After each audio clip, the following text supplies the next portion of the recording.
Olá, boa tarde. Então nós, Carol e Marina, estudantes de Psicologia da Universidade de Caxias do Sul, representando os outros colegas do nosso grupo, nós estamos realizando um trabalho acadêmico sobre a atuação do psicólogo no sistema prisional. E por isso, hoje nós estamos aqui juntamente com o Jean Fábio, psicólogo prisional. Nós gostaríamos, então, de agradecer pela sua disponibilidade em participar dessa entrevista. Não, prazer. A primeira pergunta é, como foi o seu processo de entrada na área da psicologia prisional? Na época, eu tinha pouco tempo de formação na área e eu vinha de uma carreira de serviço público anterior. Então, eu já tinha 17 anos de serviço público nas Forças Armadas antes de começar a trabalhar como psicólogo. Então, eu pensei que talvez trabalhar dentro do serviço público pudesse dar continuidade àquelas garantias que eu tinha quando era servidor público federal. Então, talvez por essa questão dos direitos, eu tenha pensado em concurso público, mas dentre os concursos públicos que tinham à disposição naquela época, me interessou esse e eu nunca soube entender o porquê, talvez pensando no que se tem de mais vulnerável para a gente poder atuar. Porque a gente tem que ter um objetivo como psicólogo, que é de auxiliar as pessoas na recuperação da sua saúde mental ou na construção, quando a pessoa nunca teve. Talvez tenha sido pelo grande desafio que era antes de fazer o concurso, e que com o passar desses anos, eu estou há 10 anos nisso, só aumenta o desafio.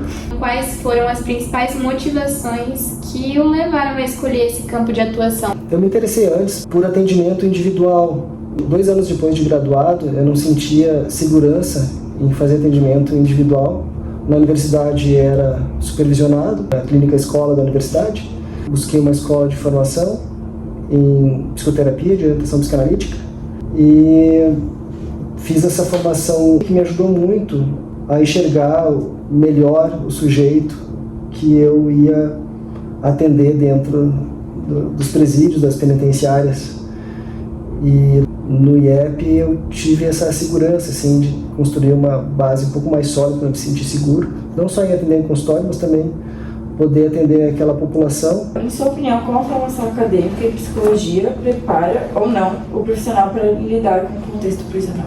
O que prepara um profissional qualquer para trabalhar no sistema prisional é complexo, mas vem desde a criação da pessoa. Ainda mais para trabalhar num local onde tem muitas precariedades, onde é uma instituição total, que tem questão hierárquica, é um navio muito grande, então a atitude que se toma hoje, ela demora para se transformar num procedimento padrão interessante ali na frente, tudo é mais demorado, nem sempre a gente consegue convencer as chefias de que um determinado procedimento, algum determinado projeto é interessante de se executar. Às vezes as pessoas não alcançam, então tem que fazer um trabalho maior para convencer as chefias a fazer um projeto que seja interessante para todos, os presos, para os agentes, para a comunidade, para quem vai financiar. Quais conhecimentos ou habilidades você considera indispensáveis para trabalhar num ambiente assim? Eu acho que é importante a gente desenvolver relação interpessoal. Dentre outras coisas, tem a questão técnica e teórica, que a gente tem que estar sempre se aprimorando para lidar com pessoas. Isso é importante para qualquer contexto. É necessário que a gente, ao longo de toda a carreira, nos desenvolvamos teórica e tecnicamente. Porém, eu acho que, além disso, é importante que o profissional desenvolva a capacidade de relação interpessoal. Por mais que eu seja um bom psicólogo, me considere um bom psicólogo, busco aprimoramento o tempo todo, busco me desenvolver cada vez mais. Ainda assim, se eu não tiver a capacidade de me relacionar com outras pessoas no meu trabalho, tudo isso fica subempregado. Eu não consigo aplicar todas as habilidades que eu desenvolvi, técnicas, porque eu não soube vender o meu peixe, eu não soube me comunicar de uma forma mais assertiva.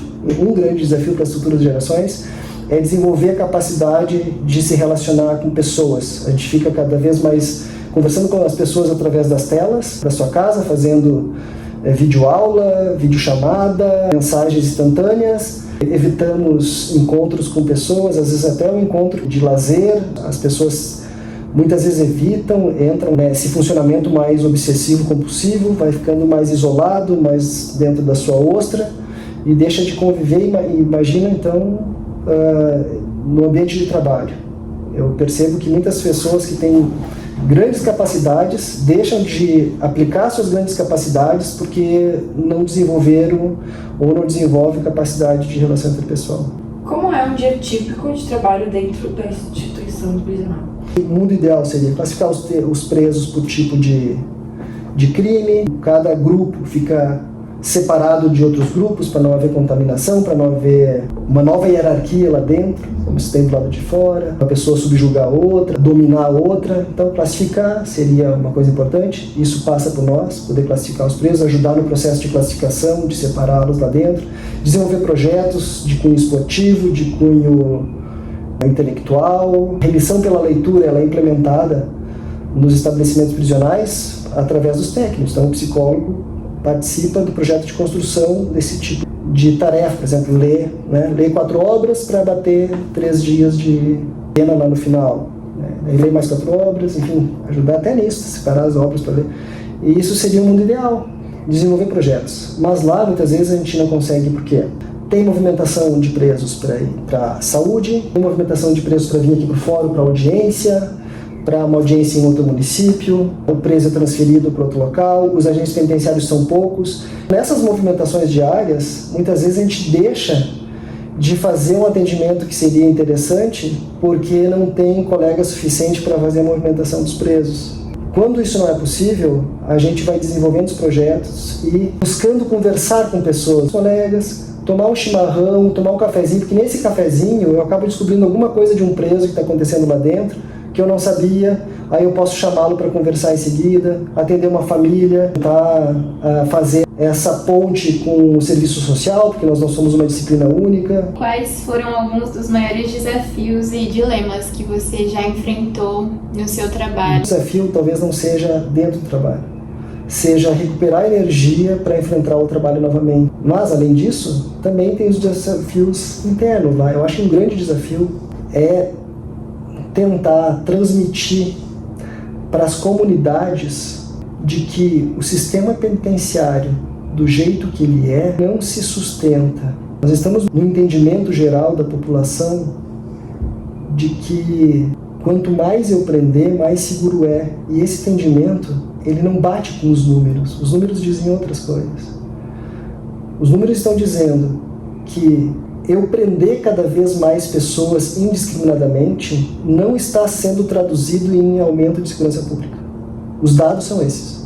O grande desafio nosso, meu pelo menos, e é por isso que eu me disponibilizo para entrevista como essa, porque outros colegas de vocês vão ouvir isso e já têm um pensamento, uma fantasia de que é o sistema prisional, é tentar convidar as pessoas à reflexão de que nós talvez precisemos construir outros tipos de execução de pena, porque a pena como ela é conduzida, de simplesmente jogar uma pessoa dentro de uma cela de 3 por 4 metros, colocar outras 16, 17 pessoas juntas, não vai se transformar, essa tortura não vai transformar isso em aumento de segurança pública do lado de fora.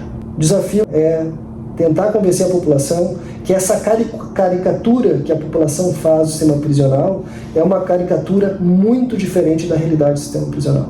Veja, tu está em consultório e teu paciente está dizendo assim: a minha mãe permitia que o companheiro dela me tocava e me culpava por isso. E o irmão dele vinha também, ele trazia o irmão dele e ela também via.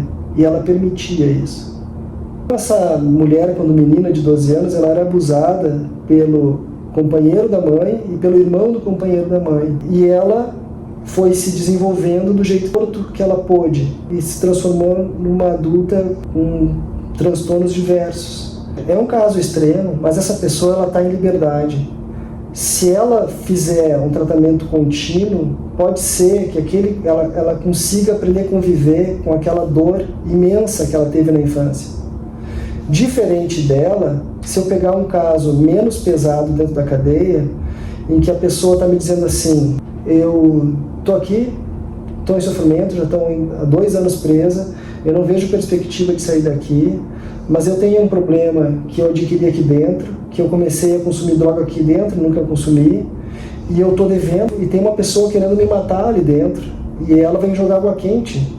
Ela tá me prometendo jogar água quente, ela já queimou outra pessoa em outra cadeia. Eu não consigo mais dormir, porque se eu dormir, ela pode ser que ela jogue água quente em mim. E ela trafica, e eu devo dinheiro para ela. E aí essa pessoa vai sair da minha sala de atendimento, e ela não vai sair para a liberdade que nem essa outra menina que eu atendia lá na clínica escola da Ubra. Ela vai sair para um ambiente que ela menos deveria estar nesse mundo, que é perto da pessoa que vai jogar água quente nela, uma coisa concreta. Isso é uma coisa que nos deixa impotente. Se há uma coisa para se dizer de um contato com um criminoso, frente a frente, no ambiente prisional, é que é o colorido da psicologia. Os sintomas estão saltando. Há uma beleza nisso, se a gente olhar do ponto de vista da nossa prática. Percebe diferenças no comportamento dos presos após realizar as intervenções? Claro, eu existo através do olhar do outro. Muitas pessoas ali nunca foram vistas. Então essa pessoa não foi cuidada. Ela não foi investida. Quando há, por parte de um agente prisional, seja psicólogo, seja outro técnico, quando essa pessoa olha verdadeiramente e enxerga um ser humano, isso impacta quem está sendo visto. E quando a gente é investido pela primeira vez, isso até nos assusta. Então, muitas vezes, aquele dependente químico que está sendo cuidado, olhado, aquilo tem um efeito importante nele. Vai resolver a vida dele? Não necessariamente, mas pode ser a centelha para um começo. Às vezes é suficiente para evitar a bala perdida na cabeça do filho de outra pessoa que critica o nosso trabalho. Como é lidar com o sofrimento psíquico dos presidiários e, ao mesmo tempo, cuidar da sua própria saúde mental? Sim, a nossa saúde mental, a gente, desde a graduação, a gente tem que estar se tratando. Fazer coisas diversas, ter hobbies diversos, se envolver com outras pessoas diferentes também das pessoas do teu trabalho, não ter só amigos do trabalho, isso é muito importante também para a manutenção da saúde mental. E das pessoas presas, aplicar teoria técnica com pitada de amor. Você acredita que o ambiente prisional influencia a sua forma de ver o ser humano e a sociedade? Influencia pelo que a gente vive lá dentro. Eu entendo que eu trabalho num lugar que eu desejo que não exista. Porque o mundo ideal seria fechar as prisões. Eu imaginava que a cadeia era um tapete que a gente precisava jogar a poeira para baixo. Só que daí vai acumulando muita poeira e daqui a pouco ela vai escapar pelos poros do tapete. Que conselhos você daria a estudantes de psicologia que estão interessados dentro dessa área? A gente lança então questionamentos. Eu tenho uma veia social, tenho que me perguntar se eu me interesso por comunidades. Porque tem psicólogo que tem uma habilidade muito boa para trabalhar em consultório. Outros têm para trabalhar com casais, outros têm para trabalhar com grupos. Às vezes trabalhar no CRAS, trabalhar no CAPS, seja mais desafiador que trabalhar no sistema prisional. Mas é coletivo, é comunitário. Eu tenho que me perguntar isso. Tenho a tolerância à frustração suficiente para não ir conseguindo as coisas. E aí tu apresenta o projeto, faz um projeto lindo, mas é maravilhoso. E aí o governo do estado vai dizer que não tem dinheiro para o teu projeto. E aí teu projeto vai ter que ficar engavetado. Eu tolero essa frustração. Então a gente tem que se perguntar qual é a habilidade que eu desejo inicialmente explorar, antes de fazer um concurso. Muito obrigada por nos conceder essa entrevista, a gente agradece bastante.